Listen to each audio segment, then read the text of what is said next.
Welcome everyone. आज के इस एक्सप्लेनर में आप सबको खुशामदीद। आज हम नेचर की दो सबसे ज़बरदस्त ताकतों के बारे में बात करने वाले हैं। एक तो एनर्जी यानी तवानाई की अजीम ताकत, और दूसरा कुदरत का वो अनोखा सिलसिला जो लगातार चलता रहता है, द वाटर साइकिल। जल्दी से देख लेते हैं कि आज हमारा रोड मैप क्या होगा। पहले हम जानेंगे कि एनर्जी आखिर है क्या, फिर इसकी मेन टाइप्स को समझेंगे। उसके बाद हम वाटर साइकिल के शानदार निज़ाम पर बात करेंगे और आखिर में देखेंगे कि इन सब के हवाले से हमारी क्या जिम्मेदारी बनती है। तो चलिए बिना किसी देर के पहले हिस्से से शुरुआत करते हैं। What is energy? वो चिंगारी जो इस पूरी दुनिया को चलाती है। वैसे क्या आपने कभी रुककर सोचा है कि ये एनर्जी आती कहाँ से है? घरों में बिजली अचानक कैसे आती है, या ये जो बारिश है ये बार बार लौट कर कैसे आती रहती है? इन्हीं छोटे छोटे सवालों के अंदर ना इस पूरी दुनिया के चलने का, इसके बढ़ने का और चमकने का राज छुपा है। देखें, अगर बिल्कुल सिंपल वर्ड्स में डिफाइन किया जाए तो एनर्जी का मतलब है काम करने की सलाहियत, यानी the ability to do work. हर वो चीज़, चाहे वो प्लांट्स हों जो ग्रो कर रहे हैं, या हमारे कमरों की लाइट्स हों जो रोशनी दे रही हैं, या फिर हम खुद हों जो भाग दौड़ कर रहे हैं, इनमें से कुछ भी एनर्जी के बगैर काम नहीं कर सकता। Literally nothing works without it. आगे बढ़ते हैं अपने दूसरे हिस्से की तरफ, मैं टाइप्स ऑफ एनर्जी। आइए देखते हैं कुदरत के अपने पावर स्टेशंस कैसे काम करते हैं। सबसे पहले और सबसे अहम, सोलर एनर्जी यानी सूरज की रोशनी और हरारत। ये जमीन पर एनर्जी का सबसे बड़ा और सबसे पावरफुल जरिया है, रोजाना और बिल्कुल मुफ्त। और यहाँ एक वाकई हैरत अंगेज फैक्ट बताऊं, सूरज सिर्फ 1 घंटे में जमीन को इतनी तवानाई देता है, ध्यान से सुनिएगा, इतनी तवानाई देता है जो पूरी दुनिया को 1 साल तक चलाने के लिए काफी है ना जबरदस्त? इसी रोशनी को हम सोलर पैनल्स के जरिए डायरेक्ट बिजली में तब्दील कर लेते हैं। फिर आती है हवा यानी विंड एनर्जी। कभी तेज हवा में सामने की तरफ चलकर देखा है? चलती हुई हवा में एक बेपनाह ताकत होती है, और हम इस ताकत को आलूदगी फैलाए बगैर इस्तेमाल करते हैं। बड़े बड़े स्पिनिंग टर्बाइन्स इसी नेचुरल पावर को कैप्चर करते हैं। ये एनर्जी बिल्कुल साफ है, महफूज है, और सबसे बड़ी बात, ये रिन्यूएबल है। हवा के बाद आती है बहते हुए पानी की बारी, जिसे हम हाइड्रो पावर कहते हैं। कुदरत ने क्या कमाल का निज़ाम बनाया है।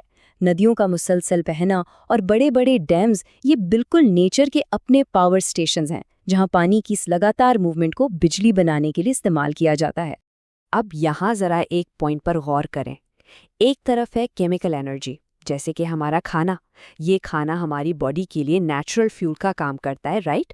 इसी से हम चलते हैं, पढ़ते हैं, खेलते हैं।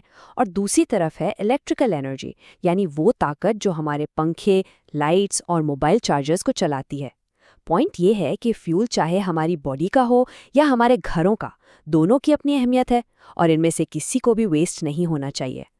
चलिए अब अपने एक्सप्लेनर के तीसरे हिस्से पर आते हैं, द वाटर साइकिल, कुदरत का अल्टीमेट रीसाइक्लिंग सिस्टम।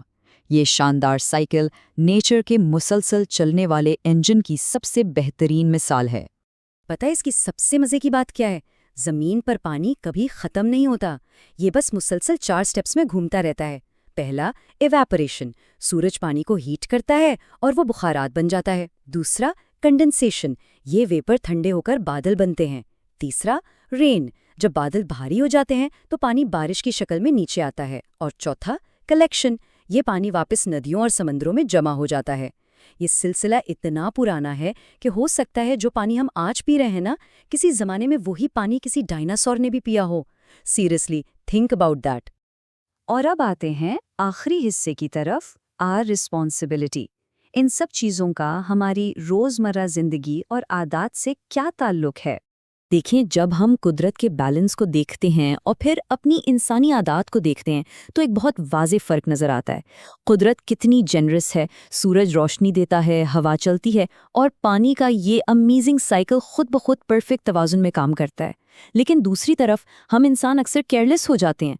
हम ज़रूरत न होने पर भी बिजली ज़ाया करते हैं, पानी बहने देते हैं और हवा को आलूदा करते हैं।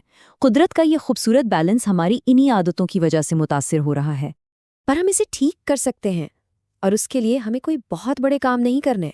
हम अपनी छोटी छोटी आदत बदल कर भी एनर्जी हीरोज बन सकते हैं, जैसे कि कमरे से निकलते वक्त लाइट्स बंद कर देना, पानी को वेस्ट होने से बचाना, दिन के वक्त बल्ब जलाने के बजाय सूरज की मुफ्त रोशनी का फ़ायदा उठाना, दरख्त लगाना और चीज़ों को फजूल ज़ाया होने से रोकना।